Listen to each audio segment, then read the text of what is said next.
Welcome to Luca is a Billionaire, where the only thing I invest in is your answers. You start by confirming power and documenting the device.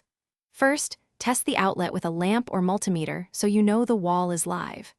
Once done, take a photo of the plug label and open the app to note the firmware and device ID.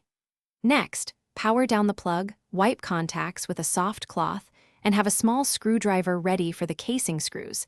This prevents surprises when you dig into diagnostics. You now open the unit and inspect the internals. Carefully unscrew the cover and lift it. Keep clips safe. Visually scan the PCB for discoloration, cracked solder joints, or bulging capacitors. These indicate component failure. Use a multimeter to verify AC input at the board, continuity through fuses, and relay coil resistance to ensure switching elements are functional. If a component shows an obvious fault, replace with the same spec part. This keeps safety and functionality intact. You finish by replacing any bad component, reassembling, and verifying operation. Use identical spec parts and clean soldering technique to avoid cold joints, then reattach the cover with even pressure on screws.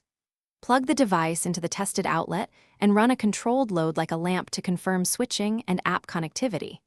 If the plug still misbehaves, make sure to update or factory reset firmware. If problems continue, replace the unit to avoid electrical hazards and protect your network. Thanks for watching and please subscribe. It's the best investment you'll ever make.